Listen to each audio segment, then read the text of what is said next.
Okay, so you wanted more robots and AI going wrong stories. I don't blame you, it's an interesting topic. Personally, I'm a big believer in robots and AI. I think they're going to make everyone's lives better.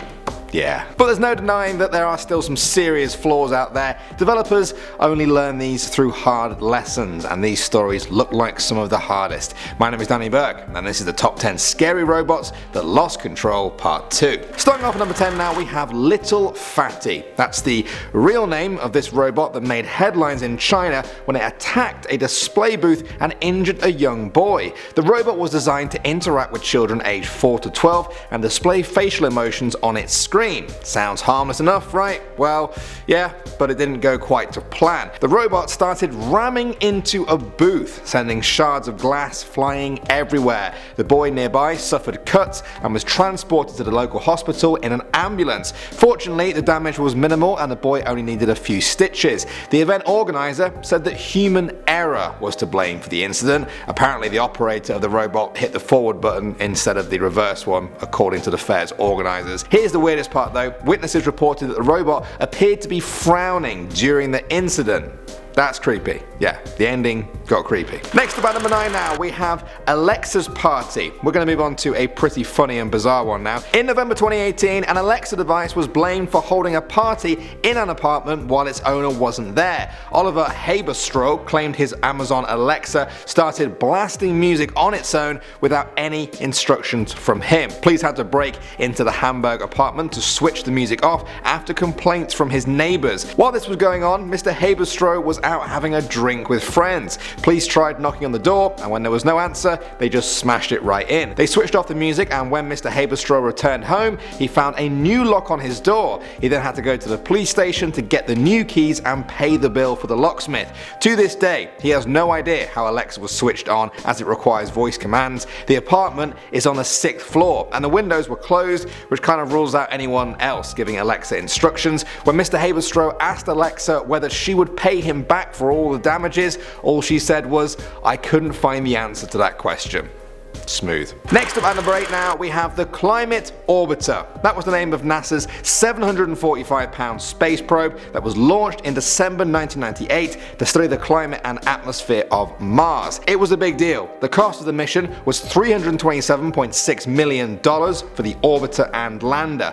The launch went fine, but a couple of months into the long journey to Mars, something didn't seem quite right. The spacecraft had to make up to 14 times more adjustments than normal to its trajectory than engineers expected. Their worst fears were confirmed on the morning of the landing on Mars. NASA realized pretty quickly that the spacecraft, with all of the work and money put into it, had broken up in Mars's atmosphere and just burned into bits. It was all over. The public wanted answers. After an investigation, a NASA review board found that the problem was the software controlling the orbiter's thrusters. One piece of software was calculating the force the thrusters needed to exert in pounds of force. Another piece of software was assuming that data was in the metric unit of newtons. Essentially, it was like asking a computer to calculate height in both inches and centimeters at the same time, and it got very confused. This resulted in the orbiter coming in way too low during its landing on Mars and burning up as a result. A NASA employee later said the unit sting has become the law,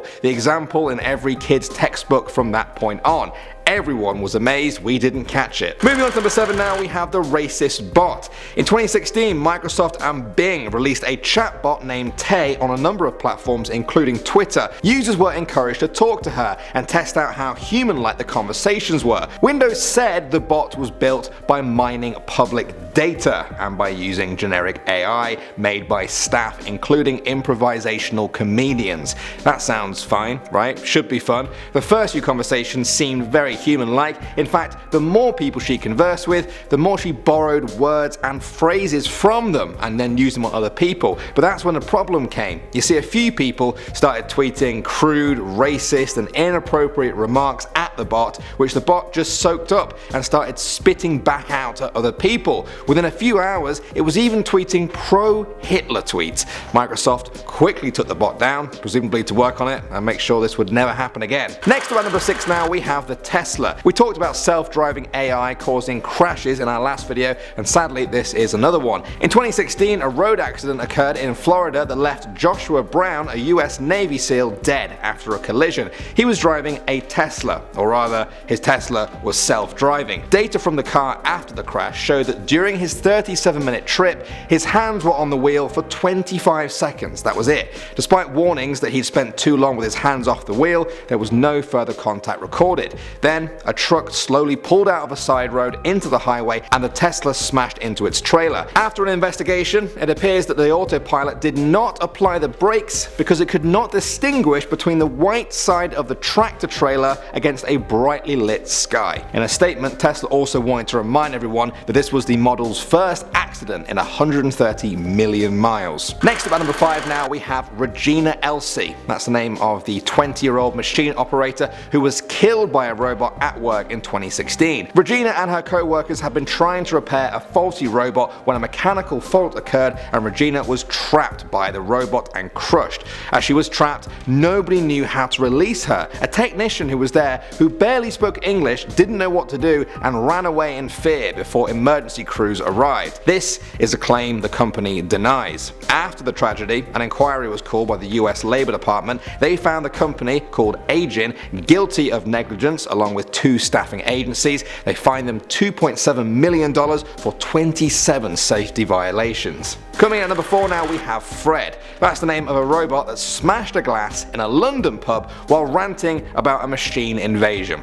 Let me explain. In April 2018, a robot was created to promote the new TV series of Westworld, a great show about hyper-realistic robots going crazy, if you like. They named the robot Fred and created his face by using 3D scans taken from actor Tedroy Newell. They then placed Fred inside the Prince Alfred pub in London to see if he could convince visitors that he was real. At first, the conversations were quite cordial, and although people were startled by his realistic appearance and replies, they seemed to be enjoying it until he malfunctioned. The scripted malfunction involved Fred dramatically shattering a pint glass while ranting about a robot revolution.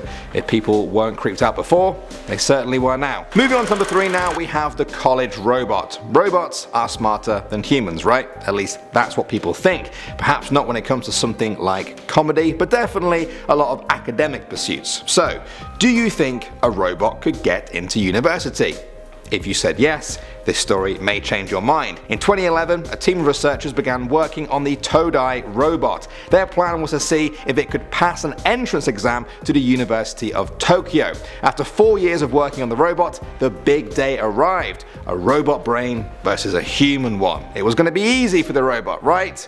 Wrong. The robot failed. The robot, specifically designed over 4 years to get into university, couldn't get into university. It had one job, and it failed. The team tried again a year later, and this time, it failed again. Yeah, in November 2016, the team finally gave up and abandoned the project. Poor robot. Next up, number 2 now, we have the Dollhouse. We're returning to Amazon Alexa for this story, and it's one of the strangest I've heard in a while. In January 2017, a 6-year-old girl from Texas called Brooke Neitzel had a conversation with her family's Alexa device, specifically the Echo Dot. She told Alexa how much she loved sugar cookies and dollhouses. A few days later, those exact items appeared on the family's doorstep. Alexa had ordered the items after Brooke told it she wanted them. Alexa keeps a transcript of all conversations with it, so Brooke's parents took a look. They found that Brooke asked Alexa, "Can you play Dollhouse with me and get me a dollhouse?" Then Alexa ordered the dollhouse. That's not the end of the story though. San Diego news channel CW6 reported on this story during their daily morning show.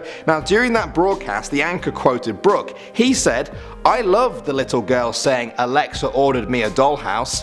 At that exact moment, a number of people in Texas reported that their Alexas tried to order dollhouses from just hearing that. They must have thought the news anchor was a real person in the room. How crazy is that? And finally, number 1 now, we have PROMOBOT. PROMOBOT IR77 was a robot created in Russia. It was programmed to learn from its environment and interact with humans. Things were going well until it appeared to learn too much, and it seems to have decided that it wanted to be free. PROMOBOT escaped the laboratory and made a break for freedom, rolling itself out onto the streets of Perm after an engineer accidentally left a gate open at the facility. The police got some calls from some very confused people. When they returned it, the developers reprogrammed it twice. but the robot continued to move towards exits by itself. It just wanted to be free. Is that the way all robots are going? It's okay, nobody panic, the robots are our servants. Or maybe our friends. Or maybe we're just their pets. I don't know. What have we done? I'm just kidding, it's all gonna be fine, probably. Do you have any stories of robots or AI going wrong? I'd love to hear them. Thanks for watching as always guys. My name is Danny Burke and I will see you all in the next video.